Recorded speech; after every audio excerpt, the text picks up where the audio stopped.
Vou pegar outra, Pronto, podemos página, começar. Tá? Beleza. Eu estou compartilhando a tela, gente? Aham. Está. Maravilha. Está. Bora lá. Olha só. Gente, eu vou falar uma coisa para vocês. Essa Joana, ela tem uma cultura. Ela é assim, tão capaz, que eu falei, comecei a ler esse capítulo e disse, meu Deus, essa aula aqui não é para mim, não. É para o meu filho dar. Que ele está estudando para o vestibular. Tem muita coisa. Ela é muito. Bom, vamos lá. Ante o cosmo. Alguém quer ler?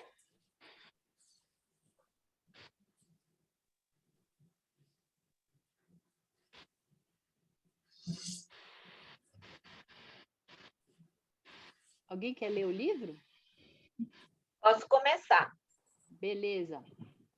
Ante o cosmo, pluralidade dos mundos habitados.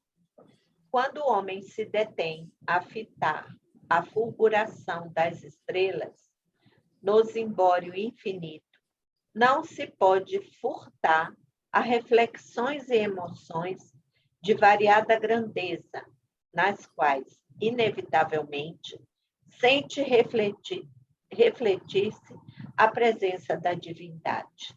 Tá, então olha só, Malu, só um pouquinho. Então, ante o cosmo, ela quer falar para a gente o quê?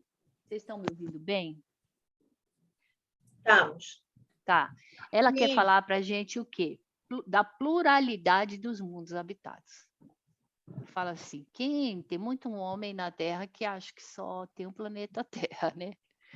Bom, e a pluralidade dos mundos habitados, que é esse assunto que ela vai trazer, está no parte 2, capítulo 3 do Livro dos Espíritos, né?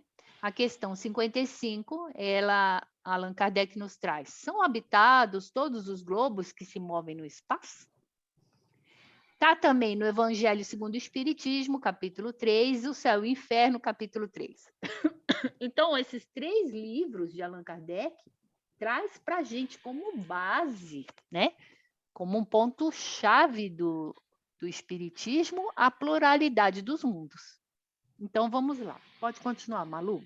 Lâmpadas misteriosas, tremeluzentes, intrigaram durante séculos e milênios, constituindo fantasias para as almas ingênuas e motivos de profundas observações para os espíritos ávidos de conhecimento. Então, olha só, então tá olhando o céu, né? Nossa, quanta estrela. E essas lâmpadas são essas estrelas, esses sóis maravilhosos que Deus fez para nós. E aí alguns pensam em fantasias, né? Coisas fantasiosas, e outros, né, com aquele espírito mais aguçado, que quer entender, quer compreender, começa a tentar fazer descobertas. E olha que interessante, ela vai trazer para a gente uma linha do tempo na história da evolução do planeta Terra. Ela vai trazer para a gente períodos da história e os nomes de alguns espíritos desses aí que têm sede de saber o que eles, olhando para o céu, o que eles trouxeram de evolução para nós, certo? E falando tudo isso, para a gente resumir um pouco aí esse capítulo, olhando o céu nesse tempo aí de evolução, essa linha do tempo, nós vamos ver que nós estamos no limiar do infinito, ou seja, no início de tudo, no início de uma caminhada evolutiva do nosso ser espiritual. Por isso que o livro chama No Limiar do Infinito. Beleza? Pode continuar aí, Malu. Nas civilizações antigas, as matemáticas sagradas procuraram ler na fulgência dos astros os destinos dos homens e, nas suas conjunções, as fatalidades e ações programadas para os povos, nações e indivíduos. Só um pouquinho. Então, olha só, né? Então, ela vai começar nas civilizações antigas. Essas matemáticas sagradas são, olha, são registros de 3.000 anos antes de Cristo. Eles olhavam o céu, né? E aí, além deles olharem o céu e tentarem desvendar aí fatalidades, ações programadas, nós temos também, olhavam para o céu tentando fazer um mapa, tentando fazer localização, sabe? Os chineses, ou quando ela fala de civilizações antigas, a gente está falando de civilizações da China, da Babilônia, os assírios, os egípcios. Então, é bem antigo, tá? Então, eu achei essa coisa de história antiga num site da Universidade Federal do Rio Grande do Sul, tá? Pode continuar, Malu. Arúspices, Arúspices são profetas, são adivinhadores, tá? E magos buscaram interpretar as conotações do destino, graças à sua colocação nos mapas zodiacais. E as noites intérminas que eles dedicaram ao estudo das estrelas e das constelações traçaram para a humanidade as primeiras mensurações dos tempos, das eras e dos acontecimentos. Olha que maravilha, né, gente? A evolução do ser humano. Olhando para o céu, começou a traçar, né, mapa zodiacal. E aí eles começaram a fazer mensurações do tempo. Olha só. Para a gente entender um pouquinho esse parágrafo, os astrônomos, desde as antiguidades, eles dividiam as estrelas em grupos. Para quê? Para facilitar a observação. Esses grupos, eles chamam de constelações, certo? Então, eles imaginam aquela linha, sabe? Aquela linha imaginária e começa a dividir as estrelas e estabelecer aí as constelações. Serve também para você começar a se localizar no planeta Terra, certo? Outra coisa, ó. Mensurações, né? Em 3.000 a.C., os astros eram estudados com o objetivo de medir o tempo para trabalhar o quê? Melhor na lavoura, na agricultura.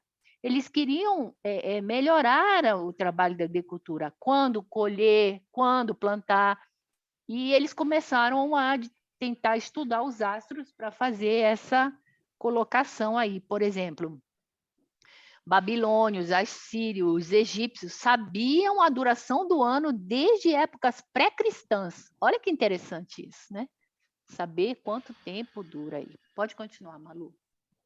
O calendário humano inicial se originou das medidas de tempo e de espaço percorrido pelos astros no infinito. A ignorância, todavia, desejando padronizar as determinações de Deus, estabeleceu que as estrelas fulgiam nos céus para adornarem de luz as noites tristes da terra. Olha só, quando ela fala a ignorância, né? Queria padronizar a determinação de Deus. É a ideia antiga do homem, né? Aquelas religiões antigas, aquela coisa atávica, que é dominante, que fala, a estrela é uma luzinha que brilha, sabe? Sem o estudo, só com aquelas imposições. A gente vai ver isso aí com os nossos grandes observadores, né? Os astrônomos. Ela vai falar isso aí, né? Então, assim, a religião, ela às vezes chega muito dominante e diz, não, é isso aqui, pronto. E ai de você se falar alguma coisa ao contrário. Pode continuar, Malu. Seguindo a trilha dos observadores, que se perdem nas antigas furnas do Plioceno inferior, Nicolau Copérnico, no século XVI, aventou a hipótese do sistema heliocêntrico, resultante das suas observações e conhecimentos hauridos nos estudos profundos de Pitágoras, que, por seu turno, informara-se na doutrina dos mistérios de Hermes, na intimidade dos santuários do Egito. Olha só, olha esse parágrafo. Por isso que eu digo que Joana, ela é muito culta, né? Então, vamos lá. Então, ela esqueceu a linha aí dos ignorantes, dos espíritos, né? Ignorantes, os impositores, e foi pela linha dos espíritos observadores, que queriam entender, né? Olhando as estrelas do céu, queriam entender o porquê de tudo isso, né? Então, vamos lá. Seguindo a linha dos observadores, que se perde nas antigas furnas do Pliocênio inferior. O que é o Pliocênio inferior? Eu fui atrás, né? Porque eu também não sabia. Aí, então, olha só, ela diz que os observadores estão olhando o céu para tentar, né, entender a coisa desde essas épocas. Quer dizer, mentira. Não, porque o homem está aqui depois. Mas olha só, seguindo as antigas furnas do Pliocênio inferior. O que é Pliocênio inferior?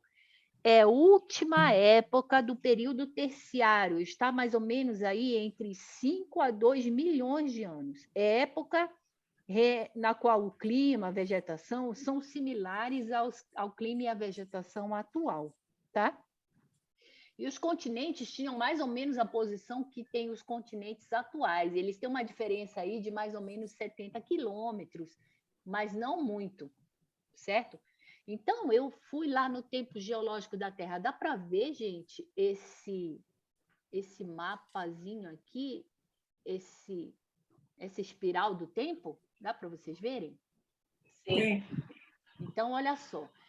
Aqui no meio, vocês veem que é a formação da Terra, 4,6 bilhões de anos. E essa espiral é a linha do tempo, tá? Aí vem aparecendo aqui, ó, com a evolução do tempo, os tipos de animais e as vegetações que vão surgindo aí no decorrer do tempo. Quando ela fala de Pliocênio, vocês estão vendo que tem uma linha rosa?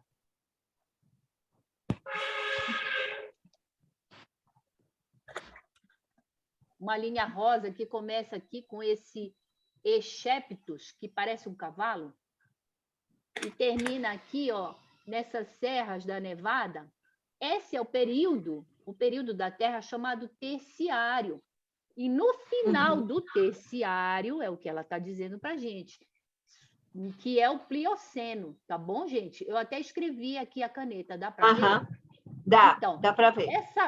por que eu botei aqui no final? Porque o Plioceno, ela diz assim que vai de 5, né, a 3 milhões. Então, nesse final aqui, passando já para a era quaternária, que é aí que o homem vai nascer. Então, o que aparece? O que ela fala aqui também para a gente? Ó, desde essa, né, o homem foi até esse período estudar, desde esse período aí, os estudos, e aí ela traz para a gente Nicolau Copérnico, que ele vem falar do sistema heliocêntrico.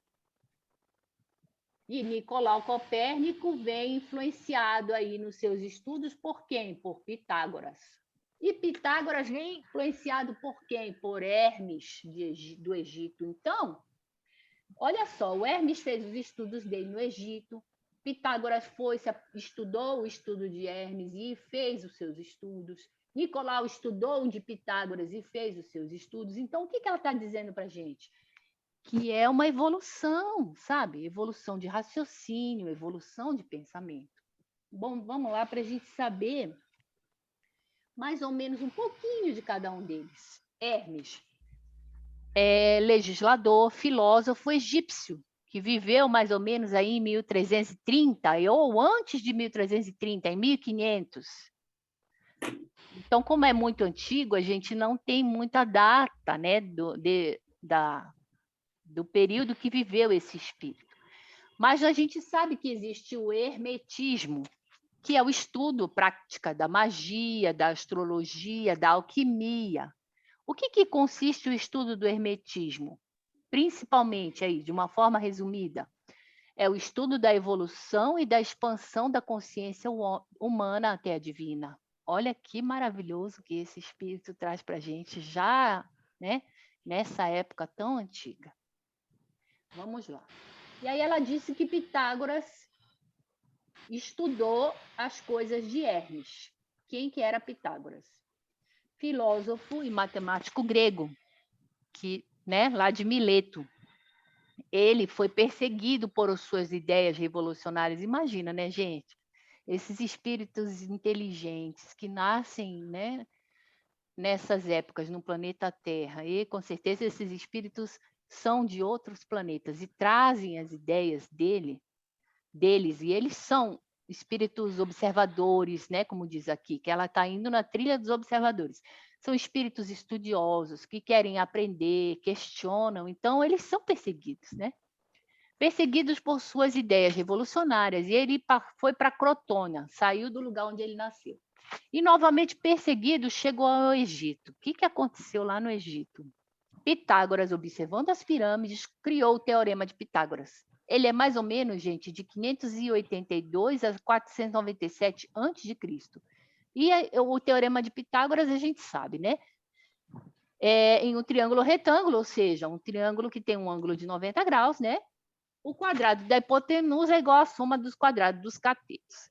Bom, não custa nada eu trazer para a gente esse teorema, porque quando a gente renascer de novo, que a gente for criança lá com os nossos 8, 9, 10 anos, a gente vai ter que estudar de novo o teorema de Pitágoras, tá bom? Então, vai gravando aí.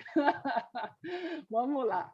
Nicolau Copérnico, que ela desenvolveu a teoria heliocêntrica. Ah, olha que maravilha. Gente, eu venho dizer para vocês que o Sol é o centro e os planetas rodam ao redor do Sol. O nosso planeta Terra, ele roda ao redor do Sol e não é o contrário, como a gente pensava. Vai vendo a confusão. Ele é de 1473 a 1573, astrônomo, matemático polonês. Desenvolveu essa teoria aí do heliocentrismo, né, que eu já falei. Além disso, olha só, esses homens eram muito capazes. Estudou medicina, filosofia, matemática e astronomia. Olha, em 1507, por que eu trouxe isso? Porque vocês vão ver quando é que a teoria dele do heliocentrismo foi aceita. Ele trouxe essa teoria em 1507. Fez o primeiro esboço. Então, demorou 4 décadas, ou seja, 40 anos para ele divulgar a tese. Por quê? Porque ele tinha medo da reação da igreja. Por que ele sabia que a igreja ia refutar ou perturbá-lo? Porque ele já foi cônego também. Então, em 1543, só para a gente ter uma noção aí das datas, em 1507, ele levantou essa teoria do heliocentrismo. O Sol é o centro e não a Terra. E ele só foi publicar em 1543 essa teoria, olha o tanto. Aí sim, ele publicou 6 volumes dessa obra, Revolução dos Corpos Celestes. Base atualmente, né? Base científica da astronomia moderna. Suas obras foram consideradas proibidas de se ler porque eram heréticas. Não, isso aí está contra. Por quê? Porque é a ignorância que a Joana fala para a gente aqui, né? A ignorância deseja padronar determinações. Ele faleceu aos 70 anos de um AVC, Nicolau Copérnico, certo, gente?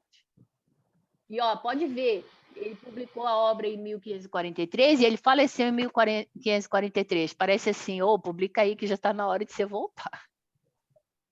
Porque tinha que deixar legado para o próximo, né? Tá. O temor de Copérnico tinha fundamento. A Igreja Católica e o geocentrismo é o quê? A ideia de que a Terra é o centro e o Sol girava em torno da Terra. E o Copérnico veio trazer uma teoria oposta a isso, né? Então, vamos lá. A Igreja Católica e o geocentrismo dominavam o pensamento da Idade Média. Então, o dogmatismo, quer dizer, aquela imposição, era forte. E questionar a perfeição divina era temeridade. Então, o que Copérnico está fazendo? Está questionando Deus? Apesar de irrefutável, a teoria de Copérnico só foi aceita pelo Vaticano. Olha, gente, a data. 1835. E ele fez o negócio em 1507. Vai vendo como que a gente é muito imperioso aí. Pode continuar, Malu. Atrevendo-se a enfrentar os tribunais do Santo Ofício e a Inquisição, propôs a teoria como uma hipótese impossível, utilizando-se de uma estratégia hábil para demonstrar que a Terra, e não somente ela, mas todos os planetas e satélites à sua volta, giram em torno do Sol, e não este em volta daquela, como uma tentativa de brincar de geometria no espaço. Não obstante a prudência, desencarnou sob o assodar de angústias em 1543, moído de amarguras, graças à audácia de sonhar, já que a concepção audaciosa feria o estatuto religioso da intolerância dominante. Foi o que eu falei para vocês, né? A igreja dominava na Idade Média e assim, qualquer ideia nova, mesmo que fosse acertada, nossa, era considerado ali uma calamidade. Você está falando coisa que é contra os desígnios divinos. Isso aí, tudo que ela está falando, né? Que morreu angustiado, e ela está falando de Copérnico. Vamos lá. Agora, quem vem, né?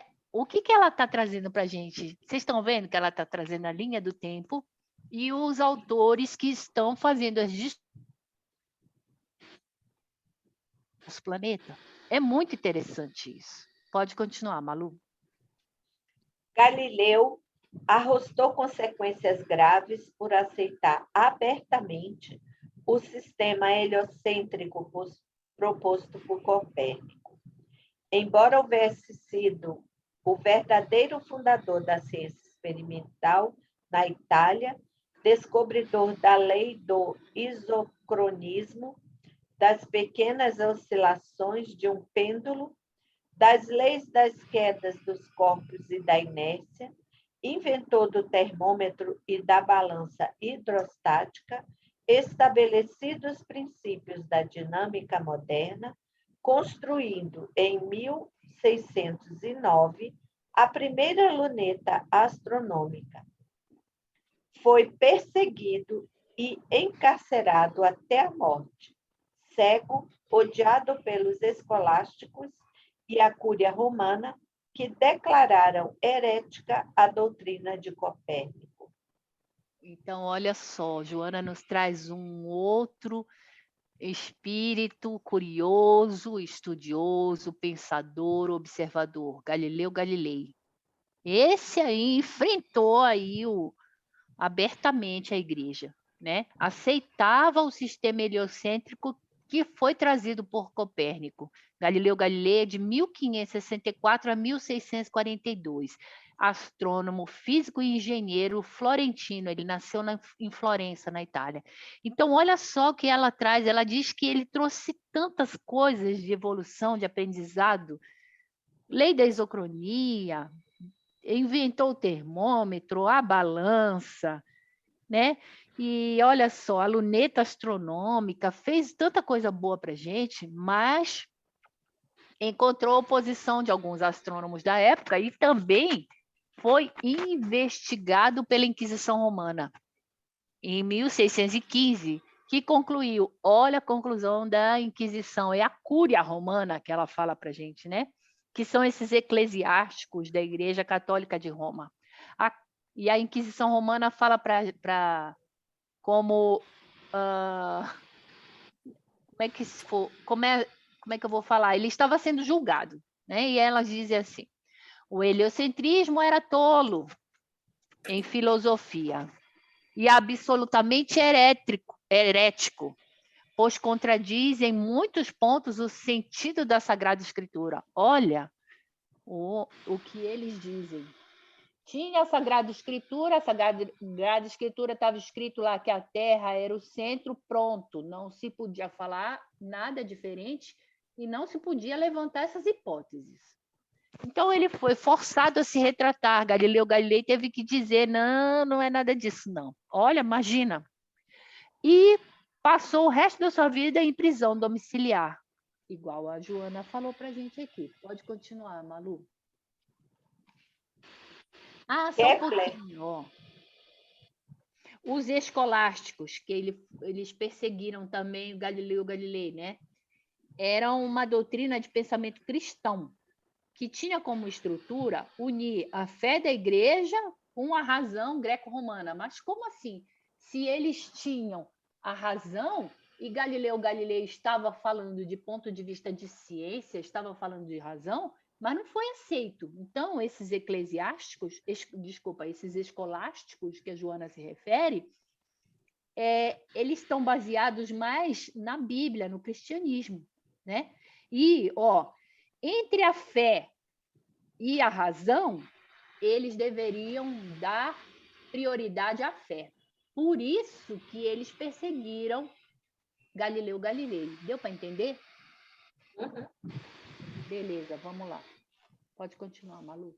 Kepler, sonhando com os céus e concebendo as leis que lhe guardam o nome, e das quais Newton iria retirar o princípio da atração universal, viu a genitora ser levada a processo e julgamento na condição de bruxa, em infame campanha, movida pelos seus inimigos, a fim de desmoralizá-lo, atormentando-se amargamente até o fim dos seus dias.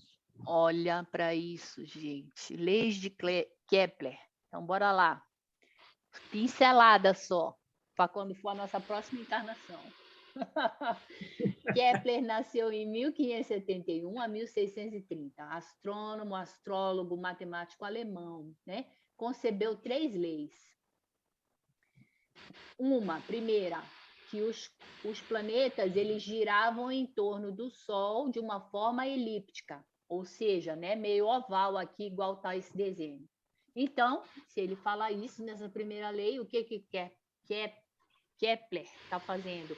Apoiando o heliocentrismo, concordam?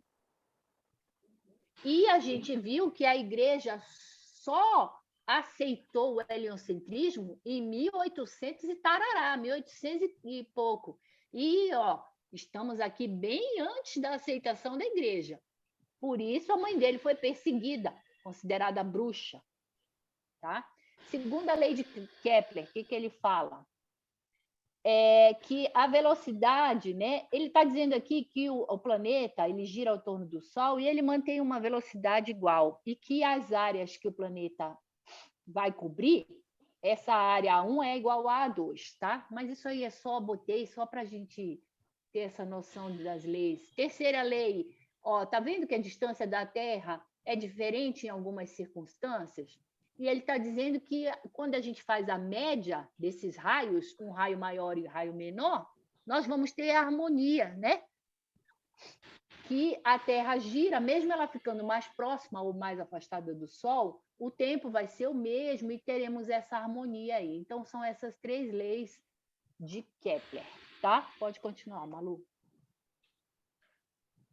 Posteriormente, apesar da teimosa ignorância, Newton estabeleceu as leis da gravitação universal e da decomposição da luz, iniciando o período novo para a astronomia. Então, ó, Isaac Newton, de 1642 a 1727, matemático, físico e teólogo inglês. Então, ela está ali na linha dos observadores, trazendo para nós os espíritos, os grandes pensadores que estão desabrochando, descortinando para o planeta Terra o universo de Deus. Beleza? Vamos lá. Através das observações pelo singelo telescópio de Galileu e graças aos cálculos matemáticos, foram se ampliando infinitamente os horizontes do universo, explicando-se como são e de que se constituem esses ninhos que oscilam fulgurantes, além da imaginação humana, cantando a exuberância do que Jesus, com sabedoria e eloquência, designava como moradas da casa do Pai. Então, isso está em João, né? 14:2. Há muitas moradas na casa do meu Pai. E ela traz essa linha do tempo para o nosso planeta Terra com esses espíritos, essas personalidades estudiosas que querem aprender, que querem descobrir e que vêm trazer para a gente essa evolução aí. E o que ele está querendo dizer com tudo isso, né? Diante do cosmo, existe a pluralidade dos mundos. Nós temos muitos mundos do nosso Pai Maior. Então, assim, não pensem vocês, terráqueos, que Deus criou só esse planetinha aqui. É isso assim, ela está descortinando para a gente o universo e vem trazendo aí fatos, né? Coisas palpáveis da nossa evolução como seres humanos, tá? Vamos lá. Pode continuar, Malu. Hoje, graças aos telescópios de avançada tecnologia e aos observatórios de radioastronomia, sabe-se que em nossa Via Láctea existem mais de 100 bilhões de estrelas e no universo cerca de 10 bilhões de galáxias, ora classificadas em 3 tipos distintos: espirais, elípticas e irregulares. Certo. Então, olha só. Ela diz assim: há muitas moradas na casa do meu pai, gente. Vocês estão num planeta pequenininho, que é um planeta iniciante. Nós estamos no limiar do infinito. E assim, ó, a Via Láctea, só nela existem 100 bilhões de estrelas. Joana nos traz. E o universo, 10 bilhões de galáxias. Gente, isso eu não consigo nem mensurar, nem imaginar isso. É grande demais. E essas divisões, as galáxias são classificadas de acordo com Hubble, né, que mandou o telescópio Hubble. Nós temos a classificação dessas galáxias. E aí, a Joana nos traz aqui o conhecimento dela. Ó, temos as galáxias que têm formato, né, espiralado, as elípticas e as irregulares. Eu fui atrás. Olha aqui, não sei se dá para ver direito, espero que sim. Galáxia espiral. Aqui nós temos a Andrômeda, que é a galáxia próxima a nós aqui. Em alguns livros de Chico, ele cita a Andrômeda, né? Temos essa galáxia que é uma forma espiral. A nossa galáxia, a Via Láctea, também tem uma forma espiral, tá? Vamos lá, ó. Ela falou da Via Láctea? Ainda não, né? Falou sim. Via Láctea, ó, é a galáxia, né, localizada no sistema solar. Recebeu esse nome porque ela tem aquele rastro leitoso, né? Acredita-se que tenha surgido do Big Bang. A Via Láctea possui um modelo espiral, igual a Andrômeda. Então, olha aqui que lindo o modelo da nossa galáxia, da Via Láctea. Espiralado, tá vendo aqui no cantinho? Aham. Lindo, as duas têm esse mesmo formato. Quem, Alexandra? Via Láctea e Andrômeda, tá? Andrômeda é a nossa vizinha aqui. Então, bora lá. Tipos de galáxia que citou Joana para gente. Classificação das galáxias de acordo com Hubble. Elípticas, espiral e irregulares. Elípticas. Tá vendo uma elíptica aqui do lado? Ela não tem braço, tá vendo? Galáxias elípticas são redondas, quase sempre, né? A maioria oval. E elas não têm bojo. O que é o bojo? É essa bolinha redonda que tem aqui na espiralada, tá vendo? Essa bojo é a protuberância amarelada que fica bem no centro da galáxia, que é no caso da nossa aqui, ó. Não há braços na elíptica, ela não tem esses braços espirais, e elas são galáxias mais antigas, tá? As galáxias espirais, que é a Via Láctea, nossa, tem braços espiralados que giram em torno de um núcleo galáctico que chama bojo. Tá vendo o bojo aqui? E os braços? É muito linda. O disco cinza azulado, ou seja, por fora, tá vendo? Nós temos estrelas jovens, que são as estrelas azuis. E no centro nós temos estrelas mais antigas, que são amareladas e avermelhadas. Então, se a gente vê uma estrela avermelhada ou amarelada, a gente sabe que é uma estrela mais antiga. Olha que interessante isso, eu não sabia. Então, Estrela mais Alexandra, adulada é uma estrela mais jovem, pode falar. Alexandra, então, talvez então a cor a Terra é uma estrela então jovem, porque ela tem a cor azul. Ela é azulada, né? Então, nós já somos ouvi isso falar. Sim. Olha que beleza! E é bacana, né, Marli? Ó, então, a espiral, né? Continuando aqui, ó. Ah, eu já falei, né? E tem esse bojo no centro, que é formado por estrelas mais antigas. As irregulares, olha só, tá vendo, gente? Aqui do lado, é uma galáxia que ela não tem uma formação assim, ela é meio disforme, né? Não tem uma simetria. Sua estrutura ela é caótica, possui estrelas jovens, que são as azuis, tá vendo? As azuladas aí, distribuídas aí com as estrelas mais velhas. Pode continuar, Malu. Gente, é muito culta, né, essa Joana? Eu estou impressionada assim, com a capacidade de informação que ela está passando para ela. E olha que a gente está dando só uma pincelada, hein? Não estamos aprofundando em nada. Além delas, vencendo distâncias inimagináveis, impondo perplexidade às mentes mais audaciosas, foram recentemente detectados os quasares, que são fontes quase estrelares de radiação, os pulsares, as manchas espaciais e supernovas, que produzem brilho de até 1 bilhão de vezes mais. Olha só, então, quasares. Tipos particulares de núcleos de galáxia, né? São núcleos ativos que têm uma luz, emite uma luz, que a luminosidade se deve à presença de matéria que turbilhona. Então, olha só, aqui em laranja, do meu lado esquerdo, eu trouxe um exemplo de quasar para a gente. E do lado direito, aqui em azul, tá vendo? Eu trouxe um exemplo de pulsar. O que é um pulsar?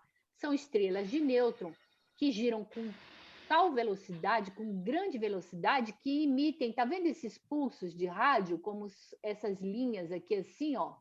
Tá vendo? Esses são os pulsares, tá? E as supernovas, o que são?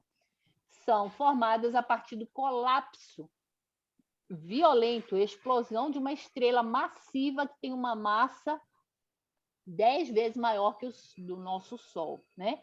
Então, olha só, ela fala que as supernovas produzem um brilho de até 1 bilhão de vezes mais. Imagina, então, aí uma explosão, né? Que vai gerar esse brilho intenso. Aqui eu trouxe uma foto de uma supernova, que é a explosão de uma estrela, tá bom? Quem gosta de astronomia, dessas coisas, fica interessado nesse assunto. E por que a gente acabou aprofundando nesse assunto? Porque Joana está seguindo a trilha dos observadores, beleza? Continuando aí, Malu. Olhando para o fulgor de uma estrela, o homem contempla o passado, em razão de saber que a claridade que ora lhe chega possivelmente lhe retrata a história de um corpo celeste que não existe mais e cuja luz, vencendo o abismo das distâncias, lampeja-lhe diante dos olhos, dando notícia de um tempo que já se extinguiu. Vocês já ouviram falar disso? Quando a gente olha, por exemplo, nós estamos aqui na Terra e as distâncias, elas, nossa, são assim enormes. Então, uma estrela, por exemplo, a gente está vendo um brilho daqui. Talvez o brilho daqui que a gente está vendo é de uma estrela que não existe mais, ela está morta. Mas por que a gente vê o brilho? Porque a luz que ela emitia ainda está atravessando aí como é que ela fala aqui, ó? O abismo da distância, que vence o abismo da distância. Então, por isso que chega aos nossos olhos a luz de uma estrela que já não existe. Vocês já ouviram falar disso? Tá. E Eu aí, nunca ouvi. nunca ouviu falar? Nunca. Então, Renata, olha aí, Joana nos trazendo informações assim. Eu fico impressionada com a capacidade, né, dela. Nos trazendo informações Interessante. aí de astronomia, de astrologia, informações assim bem bacanas para a gente começar também a pensar no assunto e evoluir a nosso intelecto e a nossa cultura. Então, olha só, a gente está vendo estrelas que talvez não existam mais, porque a distância é um abismo, é muito longa. Então, até a luz chegar aqui na Terra, a estrela já foi. Deu para entender? Já morreu. Adri, Oi, pode é, falar. é interessante que, por exemplo, são conceitos, né, que às vezes a gente não para nem para pensar que, por exemplo, que a luz tem uma velocidade, né? Porque essa distância aqui é tão grande e a luz, Exato. apesar de ter uma velocidade muito rápida, Sim. mas demora para chegar. E a gente Não vem, a gente tem as né? coisas da natureza, a gente não fica refletindo, né? Ah, a velocidade da luz, porque isso, porque a estrela, porque aquilo. Parece que são coisas que para nós assim passam tão. A gente A ainda gente está muito no nosso mundinho, né, Simone? não observa, né, esse universo assim, do jeito que a Joana está trazendo, né? Uma complexidade de coisas, como as coisas funcionam. E a gente nem, às vezes, nem para, né? Parece que está ali, pronto, o céu anoiteceu, o céu está ali, as estrelas, cada uma tem um brilho diferente, mas a gente nem sabia que uma era mais velha, outra era mais nova. É muito curioso isso, né? Porque a gente está inserido num universo imenso de coisas, né? Sim. E a gente nem se dá conta de que nós somos pequena parte disso tudo, né? Quanta coisa acontece, né? Quanta coisa está acontecendo nesse universo. E às vezes a gente pega as nossas coisas e transforma numa coisa tão grande, né? É mesmo, né, Simone? Como te diz ali o geocentrismo, como se tivesse girando em torno, nós fôssemos a Terra, né? E que o Sol estivesse girando em torno da gente. Exatamente. Então, eu acho que No nosso mundinho. é para a gente entender a proporção das coisas, assim, realmente, né? Porque nós, com o nosso ego, a gente faz com que dá a impressão que está tudo acontecendo em volta da gente, tudo que é de ruim também, tudo que acontece, não, é uma perseguição, eu tô sendo, né? A gente olha para aquele pequeno universo nosso, né? Então, a Joana vem nos descortinar, né? Trazer aí essa imensidão que é até difícil da gente entender o texto, que nem você falou, né? Chega a ser um texto complexo de tantos autores aqui, de tantos pessoas aí de escola, espíritos de escola, né? Porque para ter esses conhecimentos que eles tinham aquelas épocas deles, impressionante, né? Para trazer esse avanço para nós. Então, e abre a cabeça da gente, né? Para a gente sair também desse nosso mundinho, e você vai ver no final o que é o nosso planetinha. Nada. Por isso que o livro chama, né? No limiar do infinito, ou seja, estamos no começo do começo do começo de tudo. Vamos ter que nadar bastante ainda aí, como espíritos. Pode continuar, Malu. Desejando, no entanto, penetrar o futuro, há que mergulhar no insondável do espírito para interrogar a inteligência e o sentimento a respeito do destino que o aguarda, através da manipulação dos atos e da movimentação útil da vida. Eminente astrônomo inglês, Sir James Jeans, desejando configurar para a imaginação do homem comum a grandeza da nossa Via Láctea, explica que se tome de uma só hemácia e coloque em um determinado ponto. A hemácia mede 7 micra. cada micron representa a milésima parte do milímetro. O Sol poderia ser configurado como essa hemácia. A órbita que a Terra realiza, gravitando em torno dessa hemácia, poderia ter a dimensão da cabeça de um alfinete, a dos astros em volta do Sol, como a de uma moeda de 20 centavos. No entanto, a Via Láctea mediria a distância que vai do extremo norte da América do Norte ao extremo sul da América do Sul. Entendeu, gente? Só para a gente ver o tamaninho piquitico do nosso planetinha. Ou seja, se a Via Láctea ela vai da América do Norte à América do Sul, nós temos aí o Sol, né, representado aí pequenininho. Ele colocou aqui, James Dean, né, colocou aqui como uma hemácia e colocou como uma cabeça de alfinete. A gente então pega o tamanho da Via Láctea, que vai do América do Norte à América do Sul. Dentro dessa Via Láctea estamos nós, como representando como o quê? Uma hemácia e uma cabeça de alfinete. Deu para entender o nosso tamanho?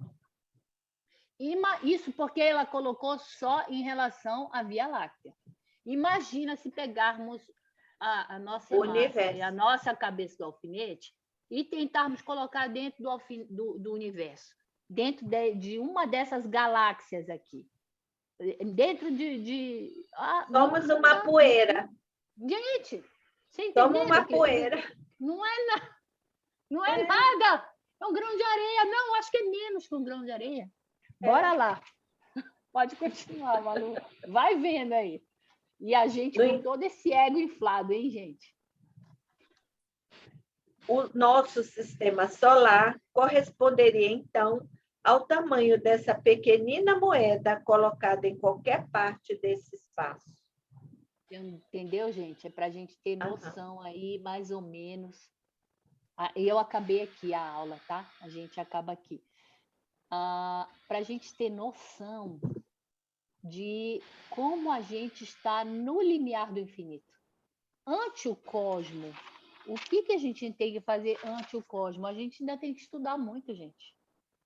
A gente ainda tem que descobrir muita coisa desse mundo aí. E tem essa pluralidade dos mundos. Então, nós ainda temos que estudar bastante, desenvolver tanto nossa parte de intelecto quanto a nossa parte moral aí. Vocês queriam falar alguma coisa, comentar alguma coisa? Nós temos aí uns minutos. Eu fiquei pensando aqui, sinceramente, a grandeza de Deus, né? A grandeza, o criador desse universo, né? Da parte. Eu fiquei pensando, meu Deus do céu, e quanto que assim, quantas vezes que nós, na nossa vida, agora, a gente para, por exemplo, para olhar para o céu. Pior, né? A gente, eu moro em apartamento, não dá para ver direito. Mas quantas vezes a gente olhou, assim, por exemplo, para a natureza, tudo tão perfeito, tudo tão harmônico, tudo tão equilibrado, mesmo que aparentemente pareça um caos, né? E aí a gente, eu fiquei pensando assim, puxa vida, a gente às vezes se desespera, fica nervoso por uma coisa e não confia, né? Se Deus mantém essa harmonia perfeita, por que não nós? Por que não a gente achar que um problema que nos aflige, que nos envolve, a ponto de vai nos desequilibrar, vai nos tirar do eixo, sabe? Eu fiquei vendo isso, tudo que você foi falando aí, e vendo assim que nós estamos assim, eu não estou conseguindo achar a palavra, mas nós estamos assim nós estamos bem protegidos, né? Dentro do que nós vivemos, a nossa vida está muito bem estruturada. Por mais que, às vezes, em alguns momentos, a gente ache que não está bem, mas isso é uma consequência, faz parte da harmonia. Até aquele problema que a gente vive faz parte da harmonia do universo, né? Eu fiquei pensando, falei, meu Deus do céu, olha, a gente não para analisar assim, né? Que nós estamos muito bem estruturado aonde a gente está.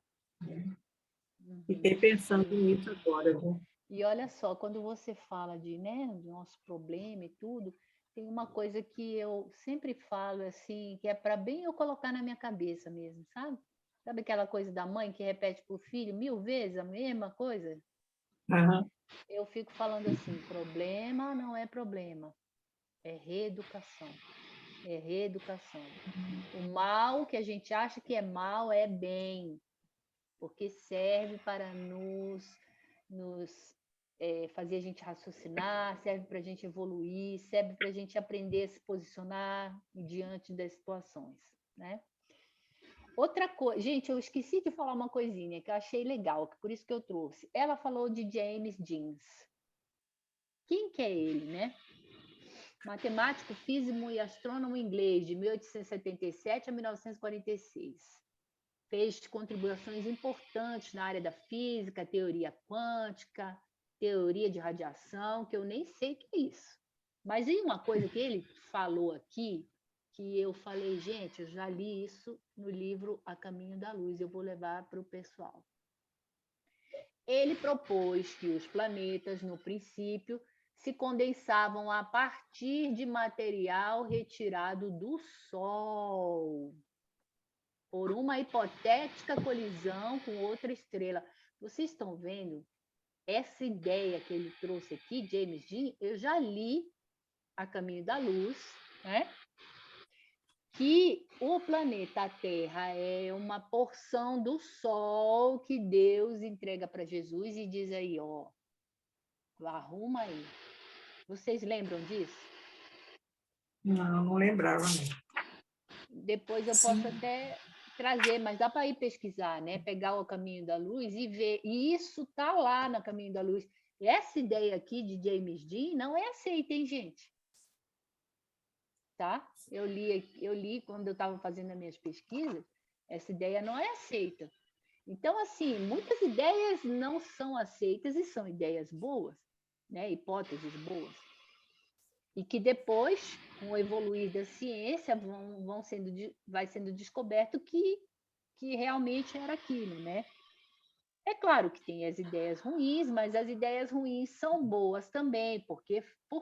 Porque faz a gente pensar em ideias boas. Não sei se deu para entender. Parece aquela coisa do claro e do escuro, né? Do mal e do bem.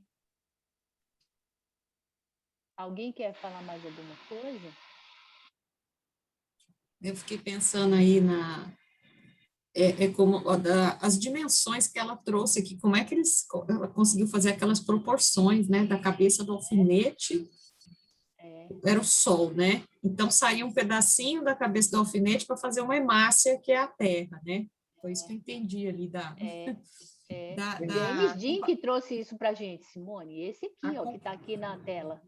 Então, a comparação do tamanho de tudo isso, né? Da proporção, como a história do sistema solar é a moeda, né? Então, assim, e dentro, esse sistema solar está dentro de uma Via Láctea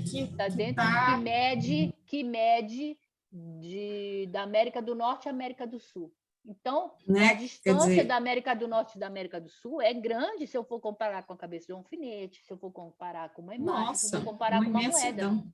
Então, ela tá mostrando para a gente, né, que a gente é pequenininho e que a gente está no limiar do infinito e que nós estamos evoluindo.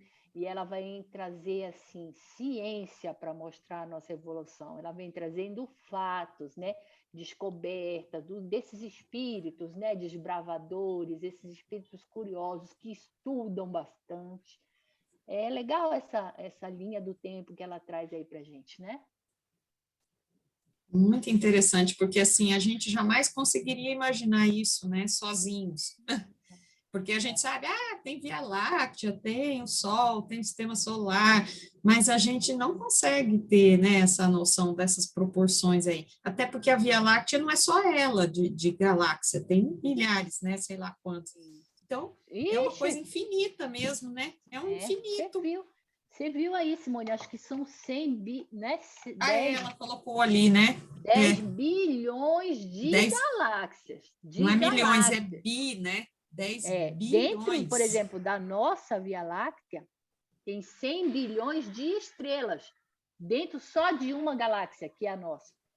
Imagina nessas 10 bilhões de galáxias, quantas estrelas tem, e tem vida em cada estrela dessa, né? Cada não, né? Não sei. Mas imagina que deve ter vida aí. Olha o tamanho, a gente não consegue imaginar isso. E assim, tem uma programação para tudo isso, né? Porque você imagina se tudo isso fosse criado assim, acontecesse tudo ao acaso, como é que ia funcionar, né? Sem uma lei, sem uma organização, né? Então, é muito curioso pensar, como a Marli falou, como que tudo funciona em harmonia, essa extensão de coisas, né? Como? Como que pode? E olha, e outra coisa... Não, pode falar. Não, que me ocorreu aqui, quando a Marli estava falando, porque a gente, olha só, né? A gente vê essa imensidão, daí a gente fala assim, não, então eu sou um cisco, eu sou um elétron, né? Não sei nem o que a gente é em termos de tamanho, tá? Eu estou falando. Sim. Eu sou, né? Uma partícula, eu sou né? Aí eu fico pensando assim, né? E se Deus criou toda essa imensidão e criou a gente, é porque nós temos uma importância. Com certeza. Nesse contexto todo, nós como seres, né? Nós fomos criados. Olha a nossa importância. Então, ao mesmo tempo que a gente parece que fica pequenininho demais, eu acho que a gente cresce em importância, porque senão Deus não tinha criado a gente. Já tem tudo isso, para que ia criar nós aqui, né? E olha que não interessante, é curioso? Simone, eu fiquei pensando aí, raciocinando em cima da sua ideia.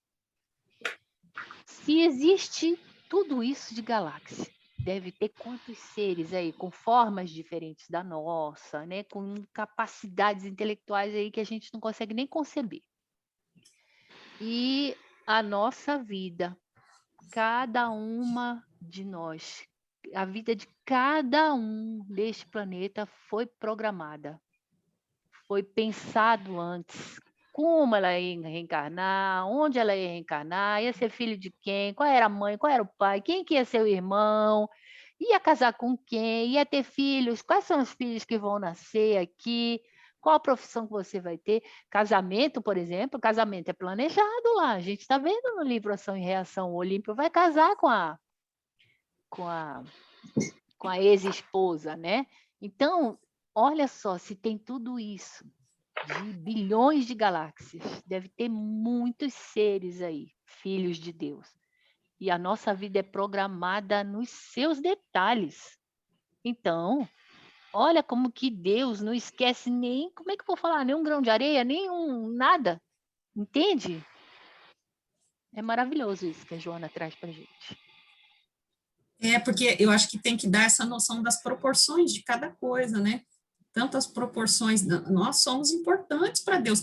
Eu fiquei pensando nisso, eu falei, pô, já tem tanta coisa aí, por que ele ia me criar se eu não fosse, né? Não fizesse parte disso tudo, né? Ia te criar e ainda ia coordenar seu roteiro. Tudo, Simone vai casar com fulano, Simone vai ter tantos filhos, Simone, a programação é assim, assado. Então, cada ser tem a sua programação. Olha que interessante. É fantástico isso, porque assim, a gente não alcança mesmo essa inteligência tão suprema que consegue fazer tudo isso, né? Que consegue. Sim. E o quanto a gente é protegido, a gente é cuidado, a gente tem todo, parece um mecanismo, né? Para que a gente esteja aqui, para que a gente atue, para que a gente progrida, né? É fantástico, né, gente? É uma coisa assim que a gente realmente, se a gente não faz um estudo desse, a gente nem para pensar, né? É verdade, né? Agora nas férias, quando a gente tiver as nossas próximas férias, a gente vai olhar para o céu, né, gente? Acho que Curtir, dá né? mais valor, né? Porque baseado no que você está falando, Simone, a gente vê assim que nós somos a parte mais importante da criação. Porque se a gente for analisar toda essa estrutura, por exemplo, da Terra, é para que a gente possa crescer, né? Nós estamos aqui para a gente evoluir, para a gente atingir, vamos dizer assim, um estágio espiritual mais elevado, a gente caminhar, por exemplo, por outras regiões. Como Jesus, né? Ele conhecia tudo essa estrutura, né? Ele fez coisas que a gente... mas como que ele fez? Andou, caminhou sobre as águas. Poxa, mas como que ele caminhou sobre as águas? É que ele sabia, né? Então, ele sabia todo o funcionamento dessa estrutura. Ele participou, ele recebeu, como a Alexandra, você falou, ele recebeu uma parte dessa energia de Deus e, olha, agora você constrói o mundo que você vai administrar. E nós somos realmente a parte mais importante, nós temos toda essa estrutura à nossa disposição para crescer. E eu fico me perguntando, e o que nós estamos fazendo, né? Tacando fogo, queimando. É pior, hein, Marli? Fazendo tanta Gente, coisa, tanta bobagem. E olha só, eu me lembrei de uma coisa agora, enquanto a gente estava conversando. Jesus é o governador do planeta Terra, certo? Sim. É um espírito crístico, ou seja, é um espírito que já passou do puro. Se nós formos olhar a classificação que tem no Livro dos Espíritos, né?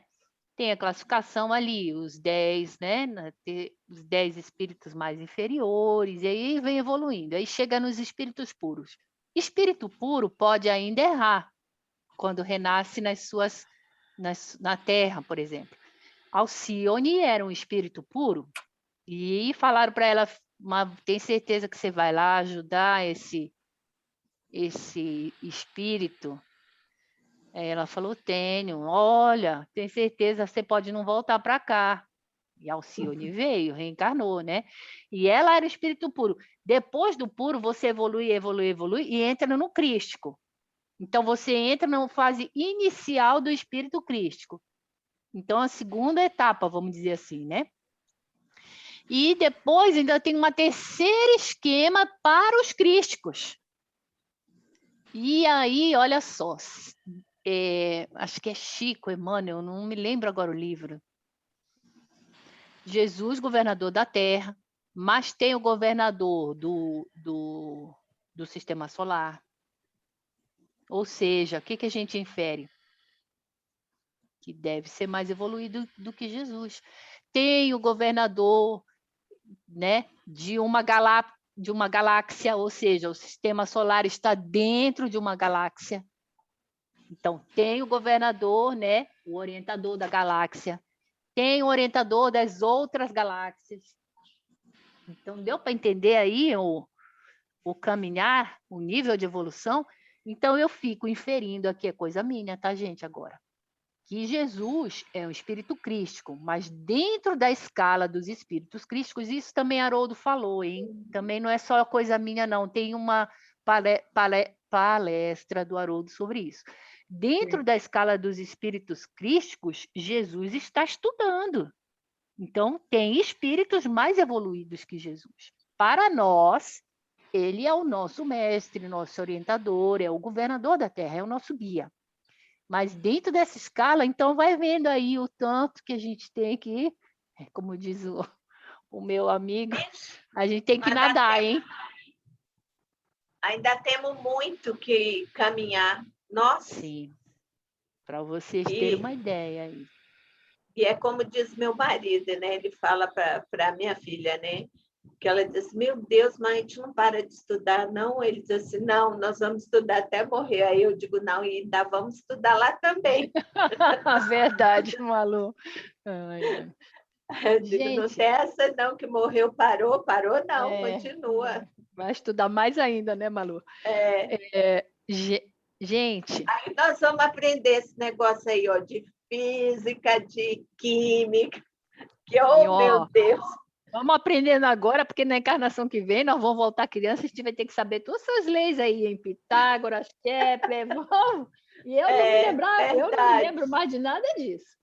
Eu Bom, também. o Mas João Carlos e o Paulo, por exemplo. Paulo e João Carlos tiram essas questões que ela trouxe aqui para a gente de letra, né? Aí eu só estou comendo poeira.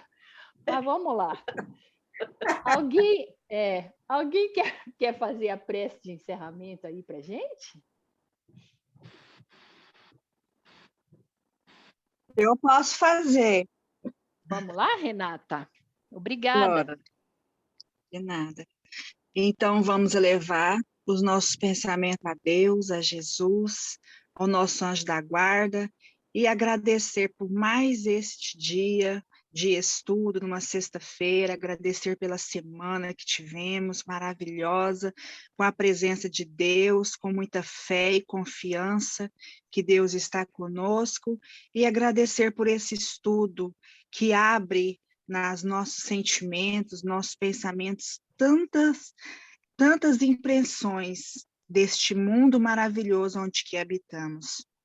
E assim nós agradecemos pela natureza, pelo sol, pela lua, pela a estrela, pela nossa família, pela água, pelo ar. Nós agradecemos por tudo que Deus nos dá. E assim, Jesus, nós pedimos a proteção para todos nós, para que nós tenhamos equilíbrio, porque nós sabemos que nós somos, além de pequenos, nós somos muito ricos, porque nós temos o amor, nós temos os seus ensinamentos, nós estamos esforçando para ser melhor, nós estamos querendo aprender, querendo estudar, querendo ser melhor, ser melhores espíritas. Então, Jesus, nos ajuda, nos dê força para que nós colocamos em prática os seus ensinamentos. E assim nós encerramos e agradecemos por este estudo maravilhoso, transformador. Nos ajude e nos proteja, Jesus, as nossas famílias. Fica sempre conosco, hoje, agora e sempre, que assim seja. Beleza. Maravilha de prece. Tchau, Muito tchau, bom. menino. Então tá, Tchau, gente. Tchau. obrigada. Até a próxima Beijo aula. para todo Tchau. mundo. Fiquem com Deus. Tchau, tchau.